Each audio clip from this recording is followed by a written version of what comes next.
After spending the afternoon in the temple, I am now eager to get back to the Maharshi, and the driver urges his pony to cover the distance which lies before us at a rapid pace. I turn my head and take a final glimpse of the temple of Arunachala. The 9 sculptured towers rise like pylons into the air. They speak to me of the patient toil in the name of God, which has gone into the making of the old temple, for it has undoubtedly taken more than a man's lifetime to construct. And again, that queer reminiscence of Egypt penetrates my mind.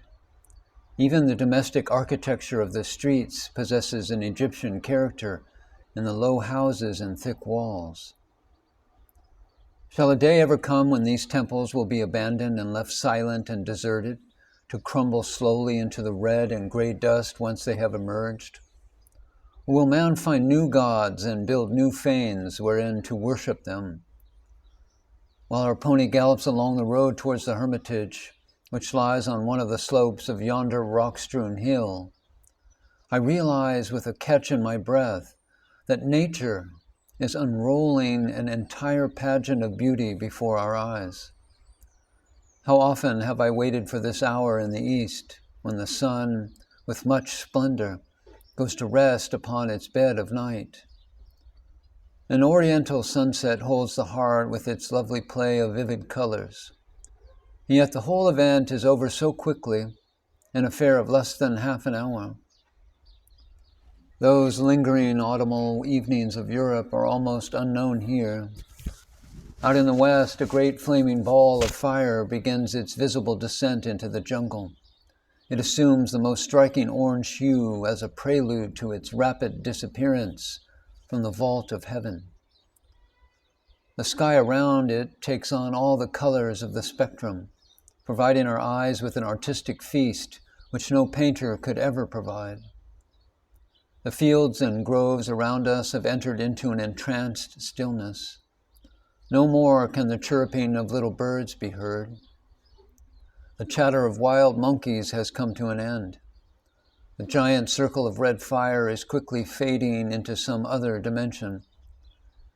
Evening's curtain falls thicker yet, and soon the whole panorama of thrusting tongues of flame and outspread colors sinks away into darkness. The calmness sinks into my thoughts. The loveliness of it all touches my heart. How can one forget these benign minutes which the fates have portioned us, when they play us with the thought that under the cruel face of life, a benevolent and beautiful power may yet be hiding? These minutes put our commonplace hours to shame. Out of the dark void they come like meteors, to light a transient trail of hope, and then to pass away from our ken. Fireflies whirl about the hermitage garden, drawing strange patterns of light on the background of darkness as we drive into the palm-fringed courtyard. And when I enter the long hall and drop to a seat on the floor, the sublime silence appears to have reached this place and pervaded the air. The assembled company squats in rows around the hall, but among them there is no noise and no talk.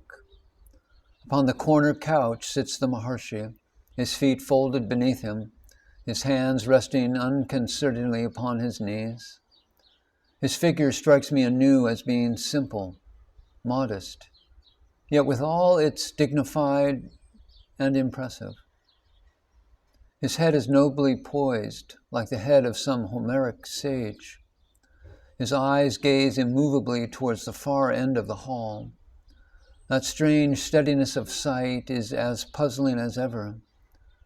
Has he been merely watching through the window the last ray of light fade out of the sky? Or is he so wrapped in some dreamlike abstraction as to see naught of this material world at all? The usual cloud of incense floats among the wooden rafters of the roof. I settle down and try to fix my eyes on the Maharshi, but after a while feel a delicate urge to close them. It is not long before I fall into a half-sleep. lulled by the intangible peace which, in the sage's proximity, begins to penetrate me more deeply. Ultimately, there comes a gap in my consciousness, and then I experience a vivid dream. It seems that I become a little boy of 5. I stand on a rough path which winds up and around the sacred hill of Arunachala and hold the Maharshi's hand. But now he is a great towering figure at my side, for he seems to have grown to giant size. He leads me away from the hermitage and, despite the impenetrable darkness of the night, guides me along the path which we both slowly walk together. After a while, the stars and the moon conspire to bestow a faint light upon our surroundings. I notice that the Maharshi carefully guides me around fissures in the rocky soil and between monstrous boulders that are shakily perched. The hill is steep and our ascent is slow. Hidden in narrow clefts between the rocks and boulders, or sheltered by clusters of low bushes, tiny hermitages and inhabited caves come into view. As we pass by, the inhabitants emerge to greet us, and although their forms take on a ghostly appearance in the starlight, I recognize that they are yogis of varying kinds. We never stop for them, but continue to walk until the top of the peak is reached. We halt at last, my heart throbbing with a strange anticipation of some momentous event about to befall me. The Maharshi turns and looks down into my face. I, in turn, gaze expectantly up at him. I become aware of a mysterious change taking place with great rapidity in my heart and mind. The old motives which have lured me on begin to desert me. The urgent desires which have sent my feet hither and thither vanish with incredible swiftness. The dislikes, misunderstandings, coldnesses, and selfishness which have marked my dealings with many of my fellows collapse into the abyss of nothingness. An untellable peace falls upon me, and I know now that there is nothing further that I shall ask from life. Suddenly, the Maharshi bids me turn my gaze away to the bottom of the hill.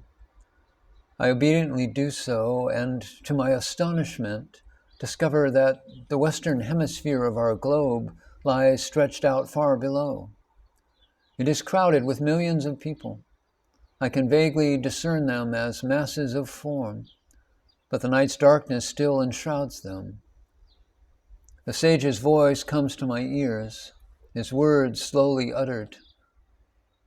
When you go back there, you shall have this peace which you now feel, but its price will be that you shall henceforth cast aside the idea that you are this body or this brain.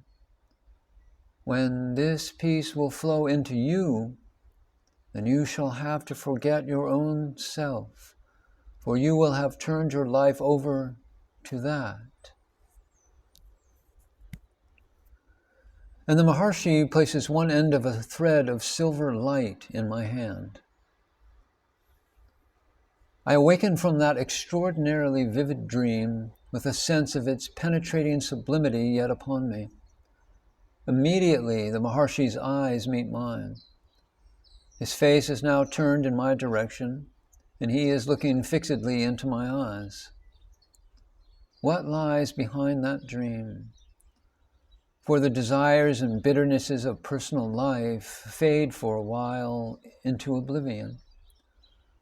That condition of lofty indifference to little self and profound pity for my fellows, which I have dreamt into being, does not take its departure, even though I am now awake. 'Tis a strange experience. But if the dream has any verity in it, then the thing will not last. It is not yet for me. How long have I been sunk in dream? For everyone in the hall now begins to rise and to prepare for sleep. I must perforce follow the example. It is too stuffy to sleep in that long, sparsely ventilated hall, so I choose the courtyard. A tall, gray-bearded disciple brings me a lantern and advises me to keep it burning throughout the night. There is a possibility of unwelcome visitors, such as snakes and even cheetahs, but they are likely to keep clear of a light. The earth is baked hard and I possess no mattress, with the result that I do not fall asleep for some hours. But no matter, I have enough to think over, for I feel that in the Maharshi, I have met the most mysterious personality whom life has yet brought within the orb of my experience. The sage seems to carry something of great moment to me, yet I cannot easily determine its precise nature. It is intangible, imponderable, perhaps spiritual.